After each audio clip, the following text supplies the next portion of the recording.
with GLP-1 fast action.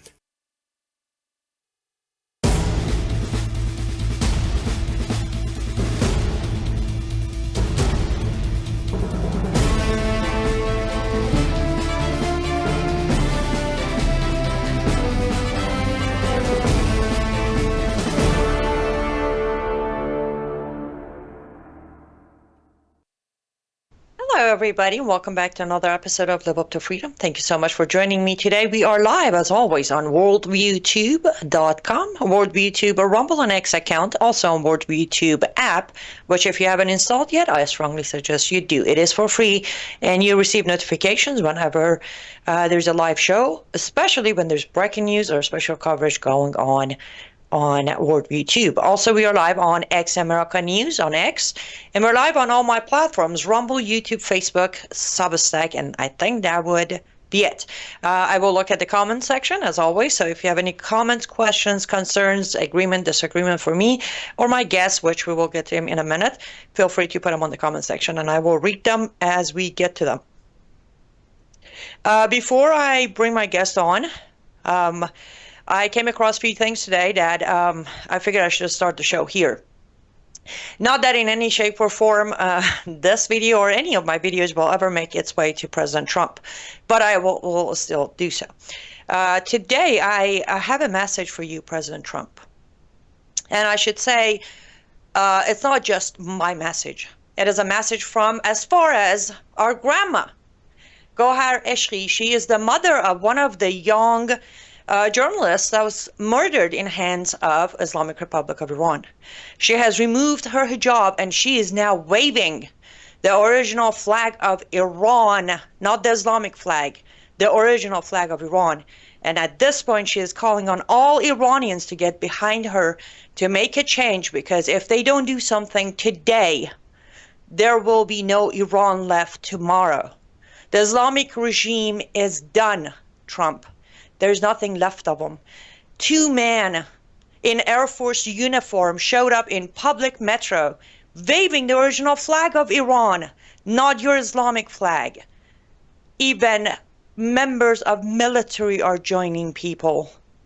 If you would kindly step aside and let Iranian people do their things, we would greatly appreciate it. This regime is done. They were done in June. You saved them.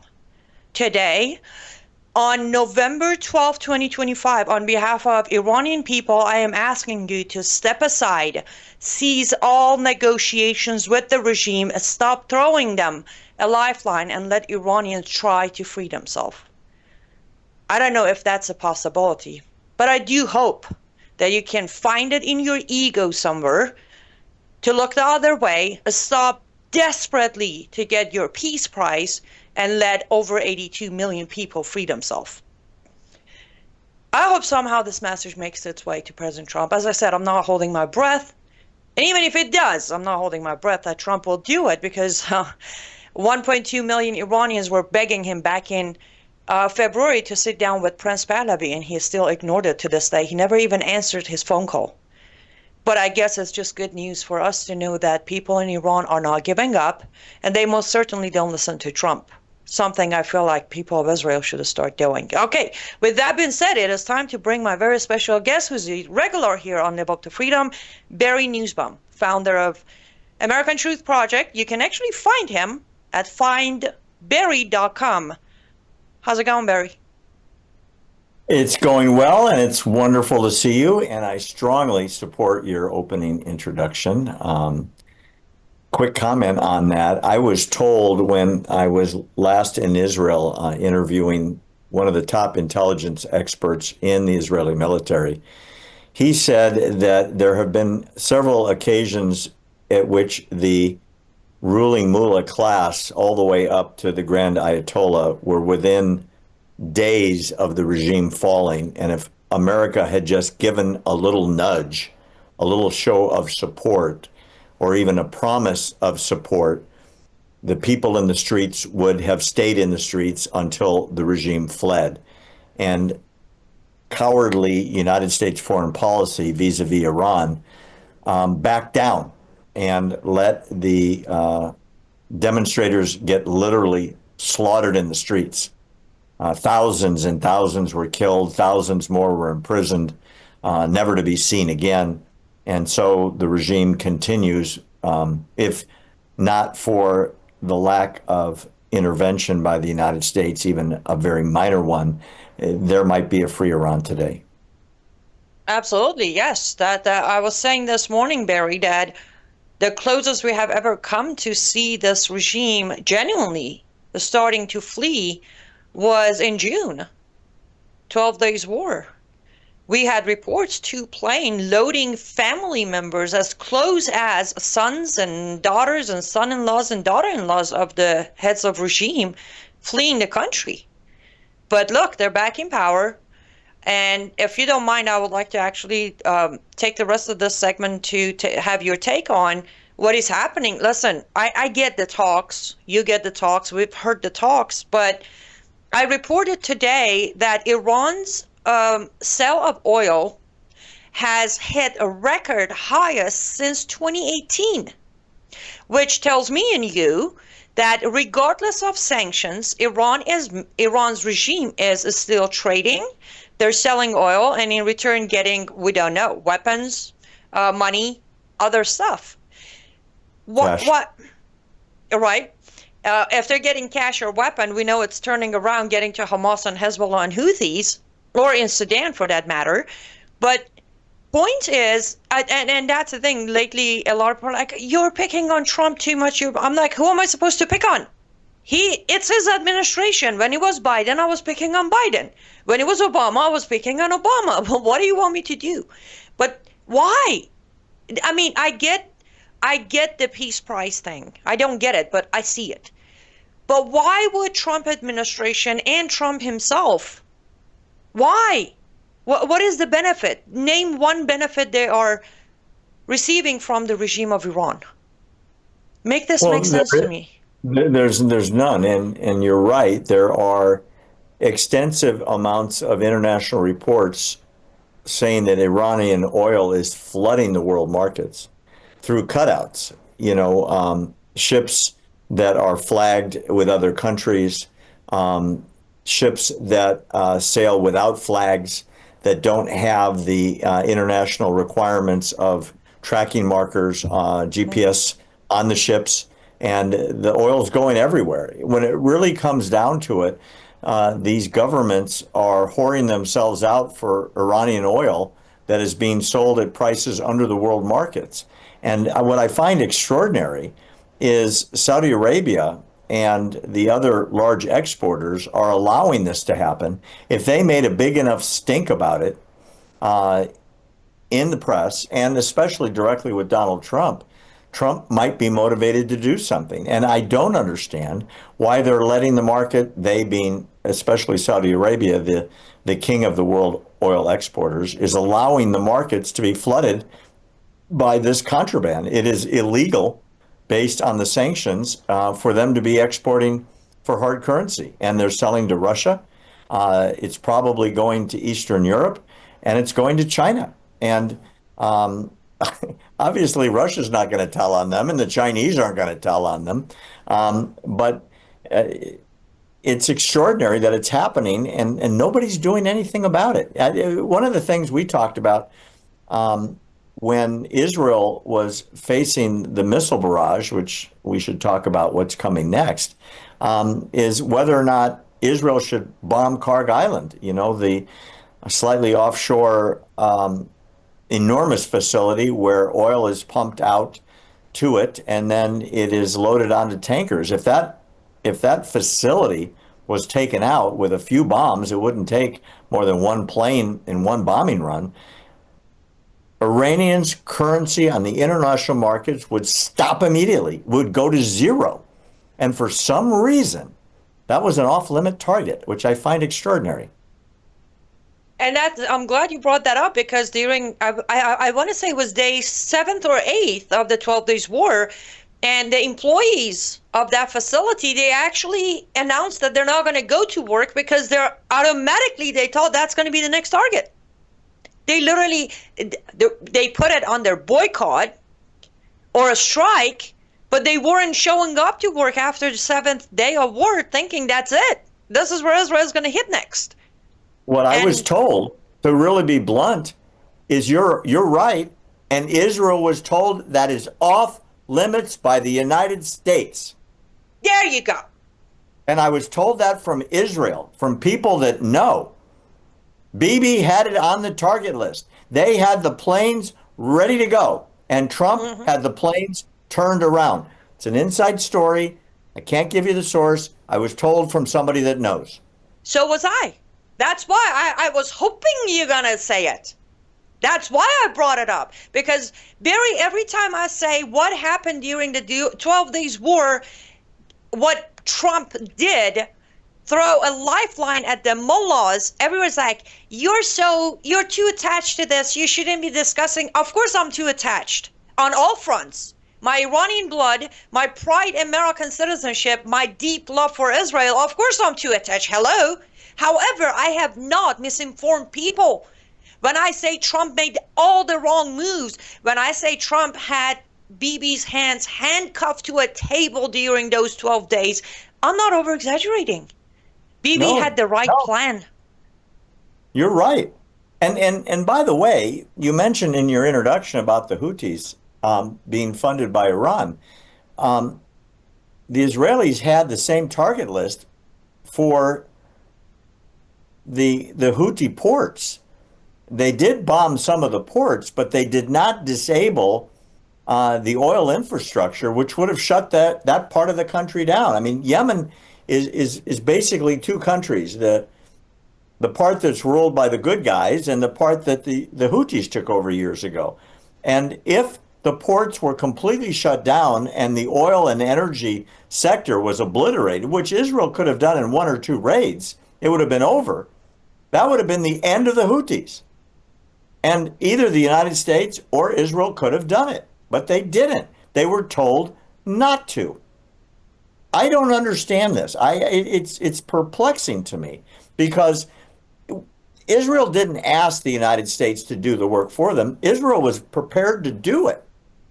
And was They did it. As you said, they were told they could not hit certain targets. Meanwhile, just for full disclosure, the Houthis intentionally send missiles into the heart of Israel. They're aiming at apartment buildings. They're aiming at shopping centers. The more terror they can create among the civilian population, just as the Nazis did in 1940 and 41 in London. The Iranian targets the same thing. I've seen the damage done to apartment buildings where Iranian missiles got through the Iron Dome and David Sling and the Arrow missile defense systems and so on. They were aiming at civilian targets, and a couple of the missiles got through and obliterated blocks of apartments. These are huge intercontinental missiles that carry an enormous payload. Israel was prepared to strike back to shut down the oil, and they were prepared to hit Tehran, and they were told no. And they also were prepared to take out the bunker that was holding Khamenei and his two sons, and they also were told no. And that one pretty much is public record, because Trump couldn't help himself but to brag about it next day on Truth Social. What am I supposed to conclude, Barry? Am I supposed to sit here and find excuses for Trump? I don't understand it. It's so perplexing to me. Trump and then turns around and orders, the most massive, sophisticated bombing raid in world history to hit the nuclear sites. That was okay. But the funding for building the nuclear sites, the enhancement of the uranium, the storage of the uranium, the centrifuges, the bombs they're making, and everybody knows it. Everybody knows it. It's not a secret anymore. Everybody knows it. The money comes from the oil business. The oil business is derived by the shipping facility just offshore at Carg Island. If that was gone, it would be over. Meanwhile, every day now, Iran announces, in the next war, we're going to fire get this. This is what they're saying. 2,000 missiles at once, Yes. not 50 at a time. 2,000. The multi-layered Israeli defense anti-missile defense system can handle half a dozen coming in at once. At 50 to 100, they're overwhelmed. At 1,000, Israel would be devastated. And they're talking about 2,000. They are, according to Iranian military and religious press, they're on their way to making 2,000 missiles that will be able to hit Israel.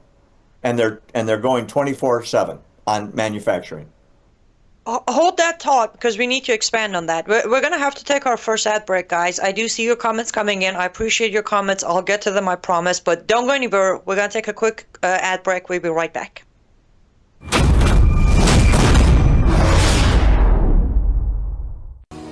Well, hello, everybody. It's Anni Cyrus. Welcome to my art studio where all the magic happens. This is the station for painting, and that is the station for all the resin art I do. If you want to check out my art, all you gotta do is go to lutfstudio.com.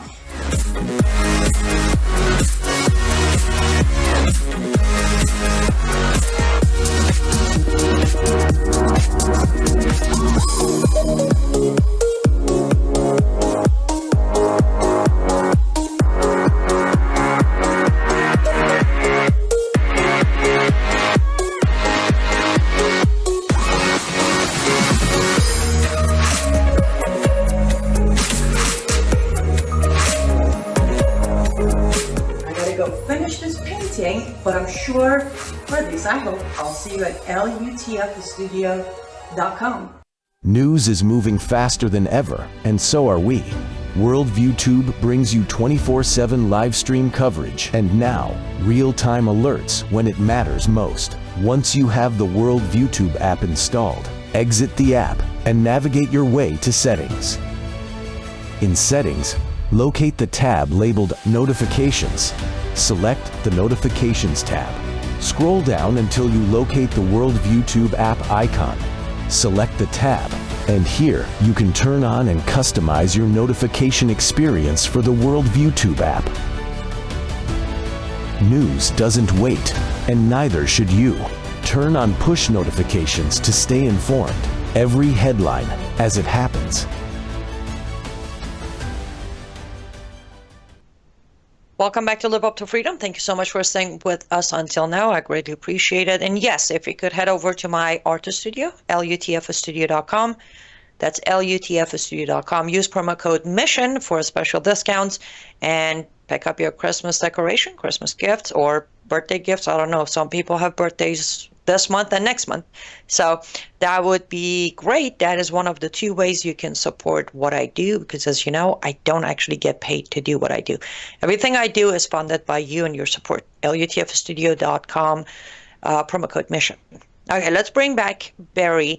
Barry, two things I want to say. One, I want to go back.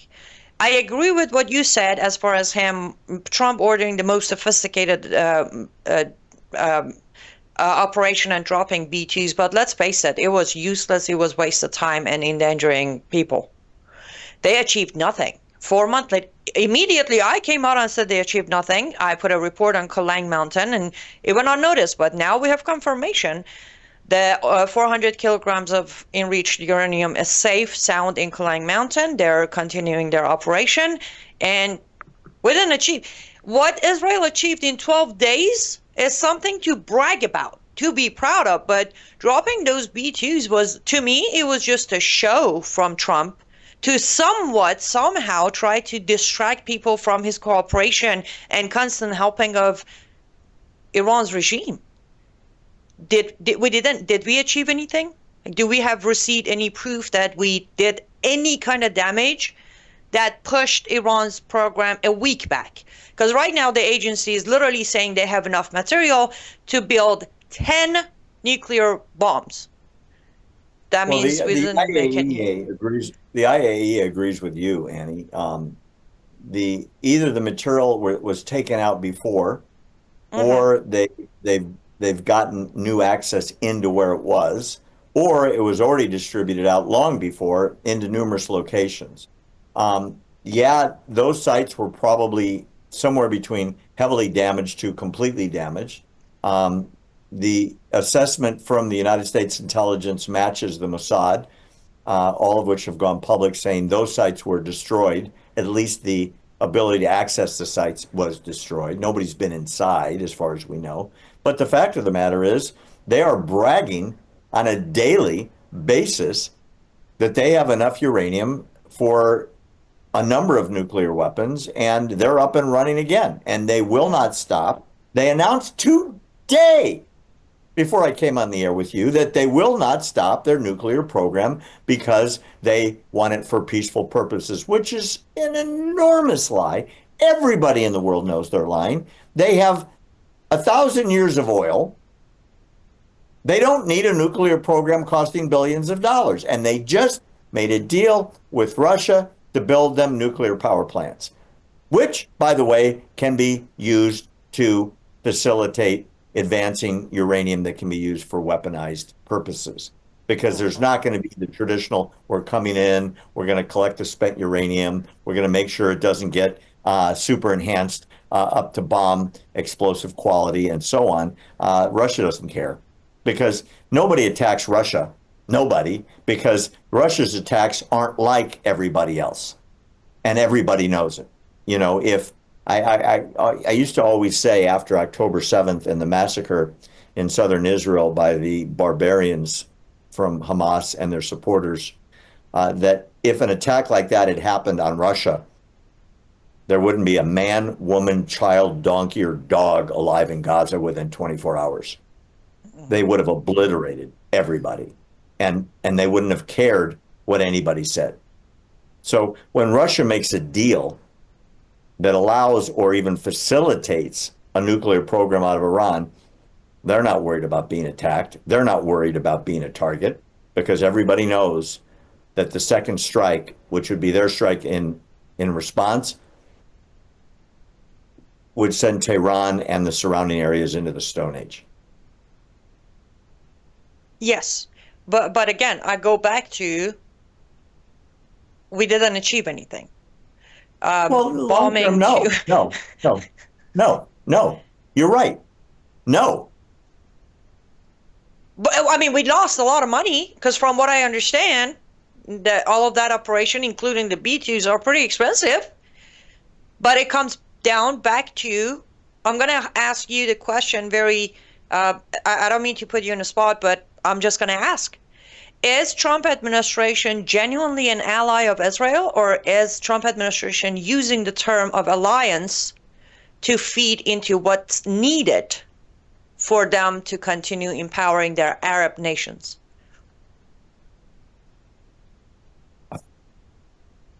And you can say pass. That was my first response. You know, I was thinking that, but that doesn't help your viewers. On the one hand, I do have to give Trump credit. He has been the most American supportive president in the history of the state of Israel since President Truman led the acknowledgement and support for the new state in 1948 after Israel was declared an independent country. But since that time, there's no question the best friend Israel's ever had is Trump. However, some of the stuff he does is so perplexing to me. I don't know if it's in his mind. I wouldn't know unless I sat and talked with him. Is he still running for the Nobel Peace Prize for next year? He says he is. He says he is. He mentions it periodically. I should have gotten it last time. I will get it next time. But then again, you know, he does things like tells Israel that there's 200 fully armed terrorists stuck in a tunnel on the Israeli side of the line in Gaza, and Israel has to let them go. Not surrender and have them deported, which finally Marco Rubio and Jared Kushner put tremendous pressure on Bibi to say yes to. And ironically, there's no country in the world that will take them. So now what does Israel do? Do they go in there and fight them and kill them, which is what Israel wants to do? So Trump does things like that, which are just weird. I mean, I was on your show not 2 weeks ago, a month ago or 6 weeks ago, and we were talking about the new peace deal. 20 steps. First it was 21, then it got cut down to 20. We're still on step one. One. The whole thing has failed. And yet, Trump is talking about how great the peace deal is. He's allowing France to put together a constitution for the Palestinian state, wherever that is, whatever it is. I don't even know. But France is doing that, in spite of the fact that polls in France say that Macron has no support from the public for that, except for from the Muslims that are in and around Paris. And Trump doesn't say a thing.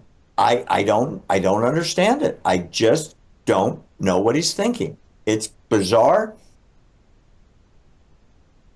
And I don't know what his agenda is. I don't. Because what should be is Israel ought to be able to say to Trump, you know what? We signed on to your deal under tremendous pressure. 57 or 59 countries signed up. It was contingent on one thing, Hamas doing 20 things. They haven't done step one yet. And they were supposed to do that weeks and weeks and weeks and weeks ago. So all bets are off. We'll go wipe them out. Okay? And Trump should say yes, because he said in the beginning, and we talked about this, if Hamas does not cooperate, they will be annihilated. We will have them wiped out. They will be destroyed. I can give you 30 of these quotes. He'd said it every day. He doesn't say that anymore, does he?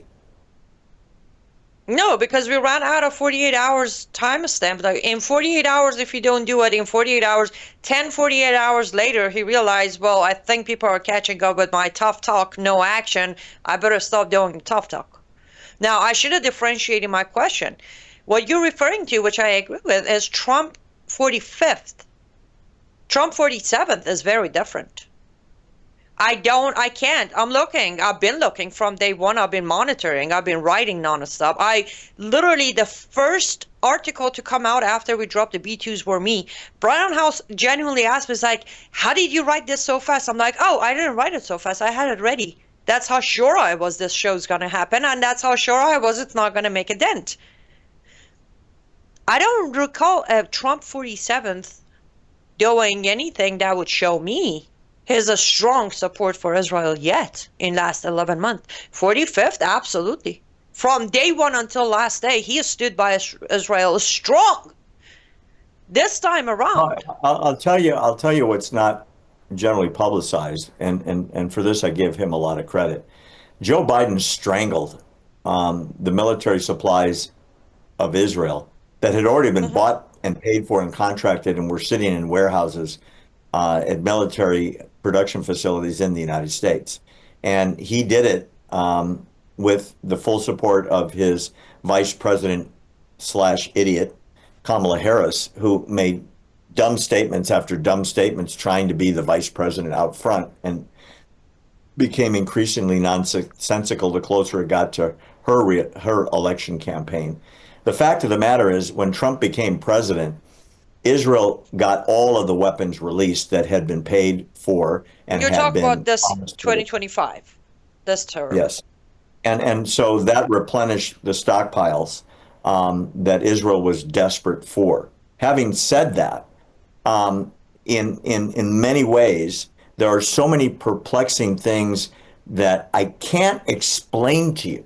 I read your brilliant article this morning that you wrote about Syria, and I advise all of your Live Up to Freedom people, you must read what Annie wrote about Syria.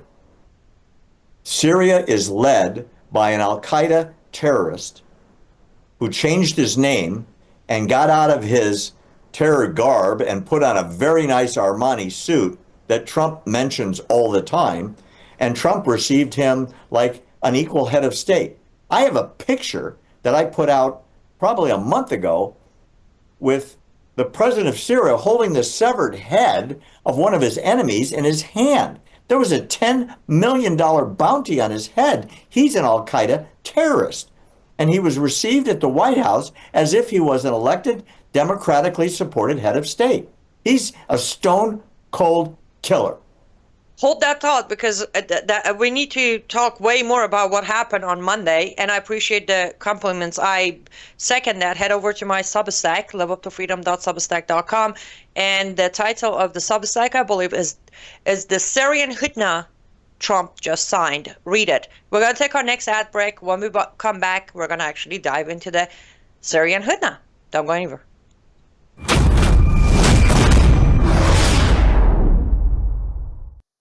Do you appreciate all the free programming we produce here at Worldview Tube?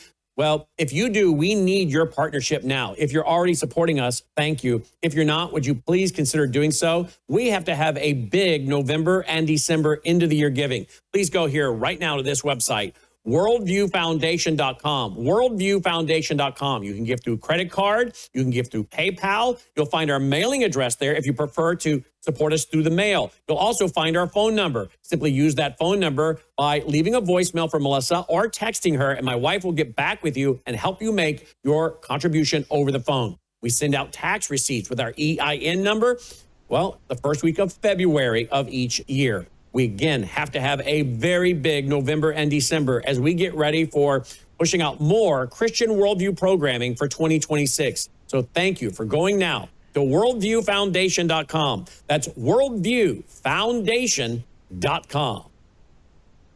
Welcome back to Live Up to Freedom. Thank you so much for staying with us until now. We're halfway through our show.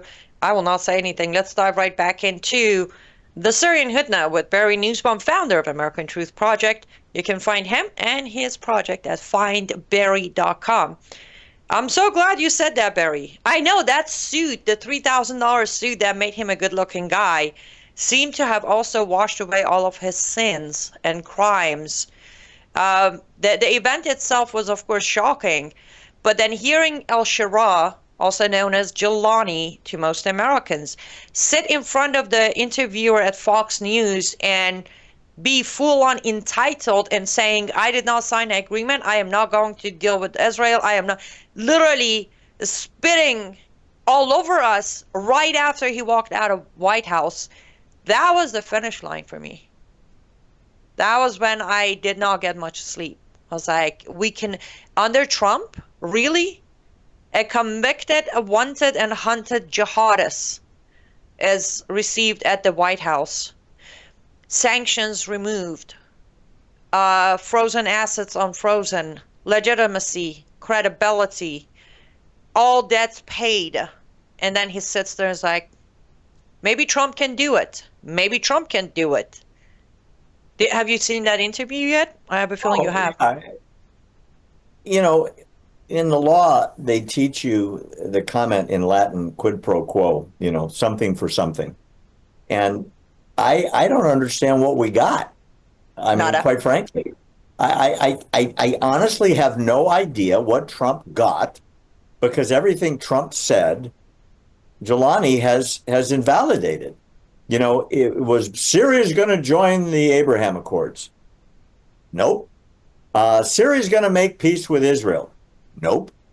Syria is going to acknowledge Israeli sovereignty over the Golan Heights. Nope. Jelani's going to take responsibility for all the people he slaughtered. Nope. Jelani's going to promise to not kill the Druze, the Christians, the Alawites that are being massacred by his affiliate commandos that are going in and just literally wiping out men, women, and children, especially Christians. Nope. And when you see the way he's kind of dancing around, he's a really smart guy. He is really well trained on how not to commit to anything. And I think your use of the word hudna is perfect. It's the same thing Hamas did by agreeing to what Trump slammed down their throats in Gaza. You're getting wiped out. Get the other side to stop wiping you out. Sign anything, knowing that in your religion, you're obligated to stand down, get them to stop killing you, and during the peace, and I put that in quotes, it's just a cessation of violence, you rearm, you recruit, You come up with new battle plans, and when you're strong enough, you do what Muhammad did. You go conquer the main city in Arabia, which is what he did. He signed a permanent peace treaty, and just a few years later rode in and slaughtered everyone in Mecca. Oh, no, the peace treaty was for 10 years because you're not allowed to exceed 10 years. It was for 10 years, but in 2 years he achieved the military he needed to go and wipe them off. And that's Muhammad. That's a hudna. And the Syrians are doing the same thing. Change your name, stop cutting off heads on camera, get a really nice suit, right? Take over the palace, promise anything anybody in the West wants to hear. And like you said, Trump released all the frozen money, threw out the sanctions, welcomes him as an equal among the leaders in the world. Meanwhile, Israel's trying to figure out what the heck just happened. They were promised Syria in the Abraham Accords, peace on the Golan Heights, no more worry about the Druze being slaughtered, because there's Druze on both sides of the Syrian border, the Lebanese border, and the Israeli border. And the Druze are incredibly loyal people to the state of Israel. They fight in the army.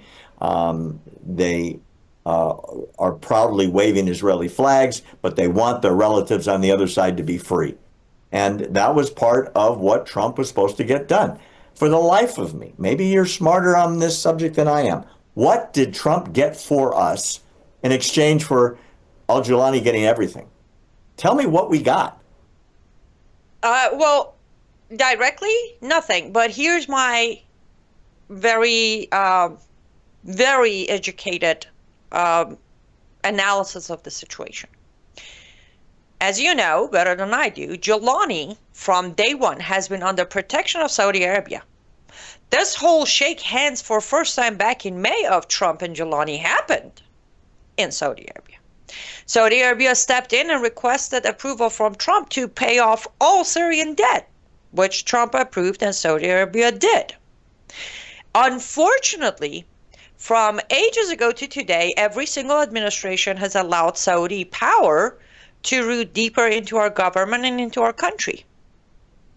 I strongly believe, aside the fact that desperately Trump wants more signatures on that occurred so he can get his peace deal, also when it comes to the protected guy by Saudi, what do? We go up against Saudi Arabia? We can't do that. We don't have any oil deal with Iran. We have to listen to what Saudi wants. So what we got technically was to keep Saudi Arabia happy with us. And these are the dangers when you go and start making deals with Islamic countries, modern or not. One day it comes back to bite you. And Monday was the day it bit us pretty hard. But again, that's just my estimate. I might be wrong. Well, just the same way I talked about Syria joining the Abrahamic Accords, Trump said Saudi Arabia was coming in. That is so embarrassing for Trump, where, you know, the de facto leader of the country comes out and says, nope, maybe in the future, no. Mm-hmm. I'm talking about MBS, obviously. And, yeah. and the reality is, Trump says these things, and then the press obviously goes to the other side. Well, tell us about the deal you made with Trump to come into the Abraham Accords and recognize Israel and open an embassy and have peace. We're not doing that. But that's the thing. Nobody says anything about it. It's completely the opposite of what we were told had just happened. But listen, this is what happens, and I know it, you know it, Israeli government knows it very well, most Jewish people know it, but here's what most Westerners don't know.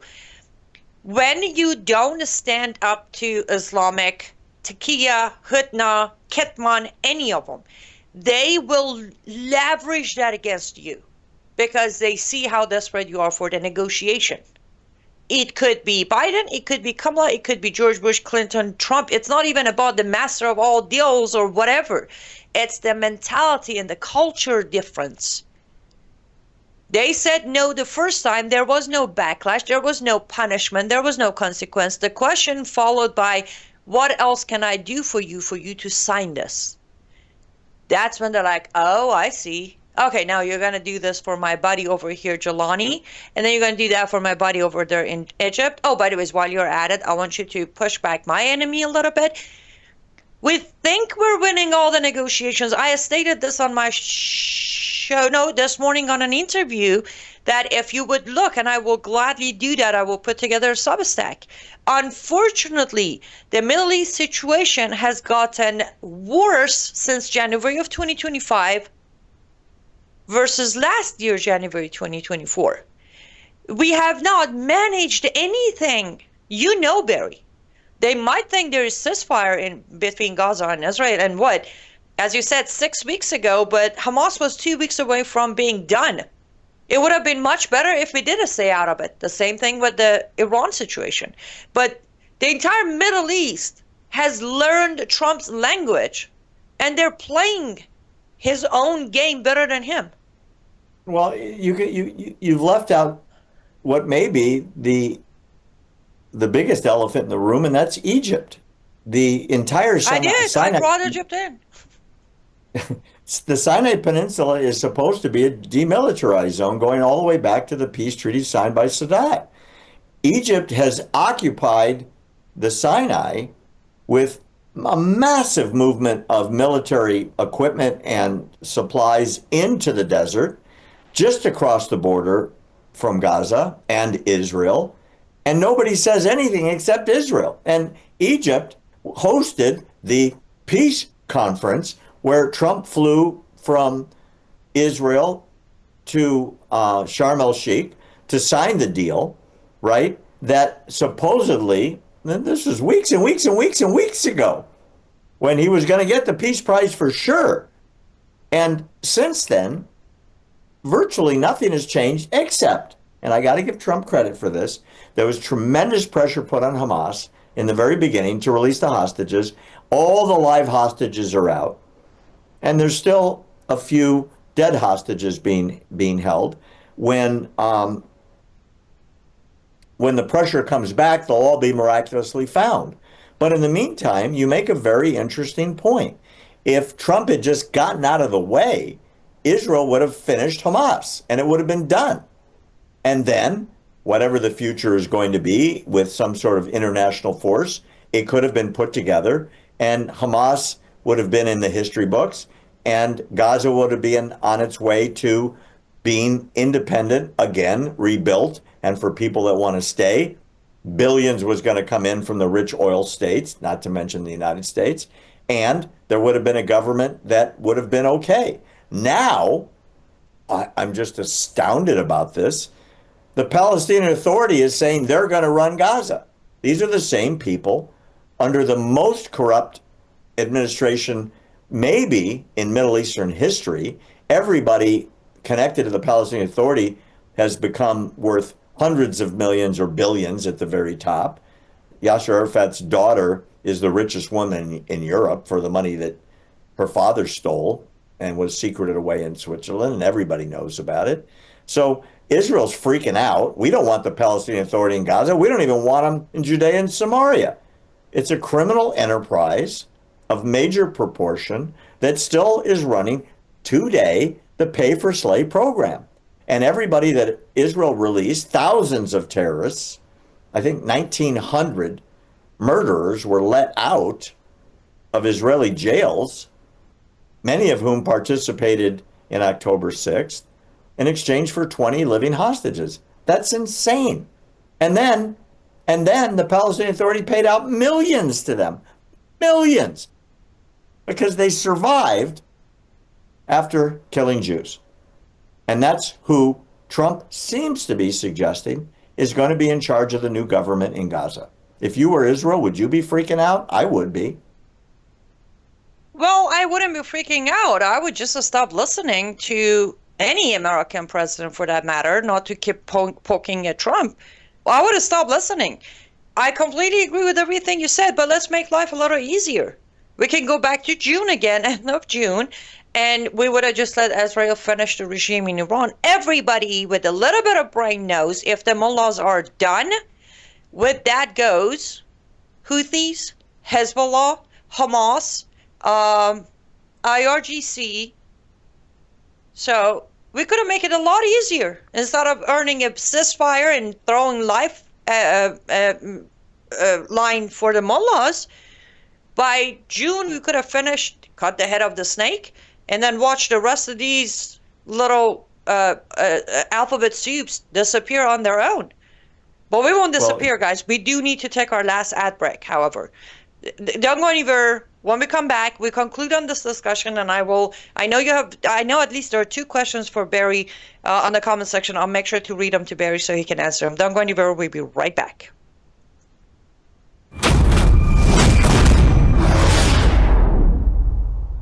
You woke up with a sore throat and a low-grade fever. You know you are getting sick, so here's your choices. You can get sicker and miss work. Try to see a doctor this week or sit hours in a crowded waiting room at urgent care. I have a smarter option for you. Open your medical emergency kit. Match your symptoms to doctor-recommended prescription in your booklet and take the right meds now and get well faster. This is not a first aid kit. It's like having an urgent care in your home. It includes doctor-prescribed medications to treat over 39 medical issues like respiratory infections, strep throat, pneumonia, UTIs, and more. No waiting to see the doctor and no standing in line at the pharmacy. It's right here.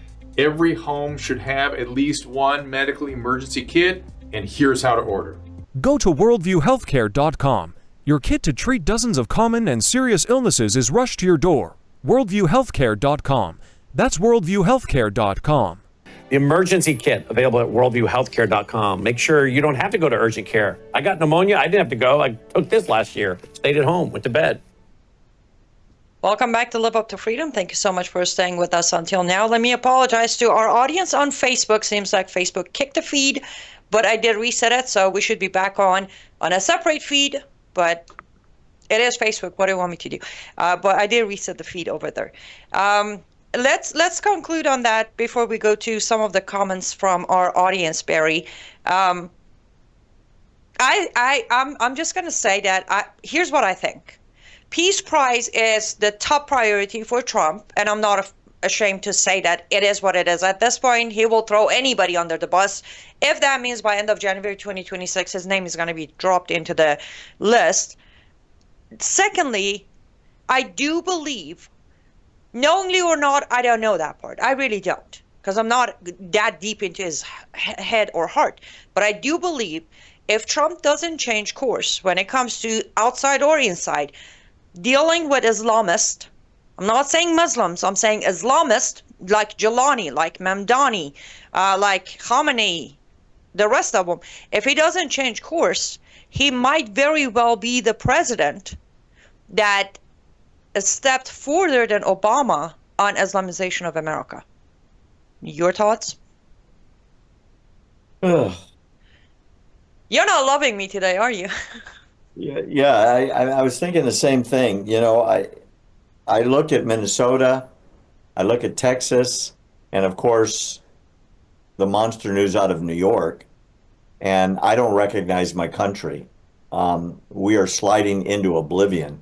And I'm looking at some of these candidates that are declaring now to run against Democrats that aren't considered progressive enough, and they all have Arabic names, and they campaign in Arabic, and they make no secret of where their alliances lie. It is stunningly shocking. The candidate to unseat the mayor of Minneapolis, a Somali immigrant who campaigned in Arabic, came within a whisker of becoming the next mayor of Minneapolis.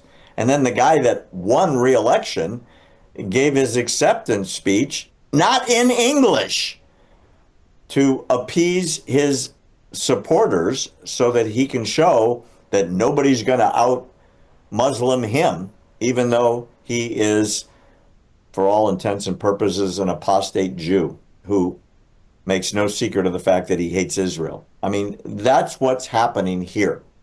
And you mentioned the 45 Trump.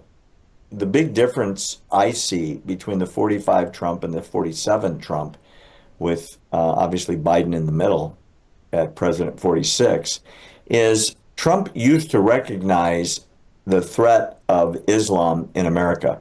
And I sort of felt several years ago that he had studied at the foot of Thomas Jefferson, who probably, according to most historians, the most brilliant president we ever had, who kept a Quran on his desk. And he kept it not because he believed in it, it's because he was afraid of it. And he would say whenever he was asked that the Mohammedans, as he called them, the Muslims, cannot be Americans unless they give up this book. And the book he would show them was the Quran, because they would not become Americans. They would not believe in our Constitution. They would not believe in the freedoms of the Bill of Rights. They would not believe in equality of men and women. They would not believe in democracy, and on and on and on. And Jefferson knew that. We, as Americans, in 2025, have forgotten that as a culture and politically. And so, you know, there's some movement, for example, among conservatives in the Congress, to ban Sharia in the United States. Not ban the Islamic religion, but ban Sharia, the sort of the parallel society that is being established in community after community around America. And I mentioned Texas earlier. They're talking about building this entire city, housing and jobs and recreation and mosques run on Sharia principles. That's terrifying, literally terrifying. There are now Islamic courts, for example, in Great Britain that are completely outside the justice system in the British courts that actually were the basis of our court system and the way we treat defendants and we prosecute civil and criminal cases. And you, I know your story, and maybe your audience doesn't, you know what a Sharia court will do, especially if you're a female. It's horrific. And the idea that that will be here in our country is literally a freeway speed into the toilet. If people don't think that's true, do what I used to say when I used to give speeches in California all the time.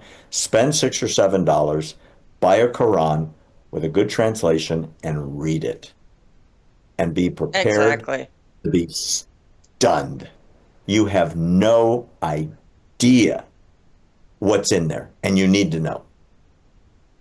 And here's my suggestion always: if you don't have the time or the willpower, or you don't want to read the all satanic book all at once, just read chapter 569, 569, right? Read those 3 chapters, and they abrogate everything else before that. So those 3 are of the latest chapters. Read those. Now, if you care to know what a woman stands in Islam, then sure, read chapter 4 as well. 4569 or 569, that's all. You get the gist of it, you see the picture, you see exactly what it deals with. But we only have 5 minutes, less than 5 minutes. Becky McDonald, 1, calm down. I've always said I'll pay attention to your comments as long as you keep them clean. So keep it clean. However, Becky is unhappy with me comparing Jelani and Mamdani in the same sentence. You want to take this one of how we are able to compare Mamdani and Jelani, Barry? Well, they come from different backgrounds. Jelani is a terrorist, an Al-Qaeda terrorist. I don't want anyone to whitewash that. He was responsible for the slaughter of a zillion people and killed a bunch himself. That's his background. And he wants to create an Islamic society in Syria, a Sunni Islamic society. Mamdani comes from a very privileged background where he was raised by parents. Hold on, let me interrupt you, especially because we're coming to an end. How I phrased it was, if Trump doesn't change course toward these Islamists, and then I said like Jelani, like Mamdani, like Khamenei. Becky McDonald seemed to think calling Mamdani an Islamist like Jelani was wrong of me. That's good. Oh, my God, is she wrong? Mamdani says in his own tweets, I'm a 12er. Look it up. I want your viewer to understand what that means. It is a radical Islamist sect that will destroy the world if necessary to bring the 12th Imam to the earth. That's what they believe. The Iranians. 12ers are the Iranians. Majority, they want to, let's put it this way, make it easy. There's only one majority Shia 12er country in the world, and that is Iran. The one country that runs the region, funds all jihad. Now you tell me what a 12er is. Just one regime in one country is a 12er, and they run the rest of them. So again, I don't want to take too much of time, especially because she also thinks foreign languages really scare you guys. Becky, you want me to say something in 7 different languages and you just stare at the camera trying to figure out which language was what? Honey, I speak 6 languages. Foreign languages doesn't scare us. It doesn't scare us. It's a matter of principle. It's a matter, when I came to America, my first priority was to learn the language, no matter how much of an accent I'm going to have. It doesn't matter how broken my grammar is going to be. I'm going to show respect to my new home by learning the language. That is the factor. When you walk around in Minnesota and all you hear is Somalians speaking their mother tongue, that is disrespect. I could sit here and do my show in Farsi, in Turkish, God forbid in Arabic. But I chose to do it in English. Why? Because I represent America. So it's not about fearing foreign languages. Clearly, I don't know where your head is at, but I would suggest putting it back on your neck. I'm sorry. People are stupid. But that's all right. Barry, we have 1 minute. Literally 1 minute, 60 seconds. Leave my audience with words of wisdom like you do every other week, as we kind of gave him a lot of bad news today. I'm a firm believer as a political scientist for a long, long time, educated at one of the maybe top schools in the country for political science. I've learned that the pendulum swings usually too far in both directions. The election of Mamdani in New York, he's a radical Islamist 12er. Please, audience of Annie, look up what that means. Will cause so much discord, will cause economic chaos, will cause social breakdowns within the city, that the pendulum will then swing back. And the people that stay in New York will say, enough of this. This is insane. We got sold a bill of goods that we should never have listened to. The free train never works. It's never worked in a country on earth, and it won't work in the largest city in America either. I have optimism that the pendulum will swing back. But since it's way over here and it's coming this way, it's going to be a while before it gets all the way over to the other side. And it gets there faster if people get educated. Find out what Mamdani says. Read his tweets. Read about him. Let me jump Don't in. Don't fall into the BS. Get educated. Yes. Here, get educated. One of the best ways you can stay educated and informed, especially about Mamdani, find Barry.com, because Barry's covering Mamdani's moves. Barry is putting Mamdani under the microscope. Find Barry.com. Barry, as always, look forward to having you back in 2 weeks to update my audience. To my lovely audience, thank you so much for staying with me until now. liveuptofreedom.substack.com, liveuptofreedom.substack.com, also lutfstudio.com. Use promo code MISSION for a special discount. Pick up your Christmas gifts and everything else you might need. Until Monday, I want you to stay safe, stay vigilant. May God bless you, and may God bless America. Goodbye.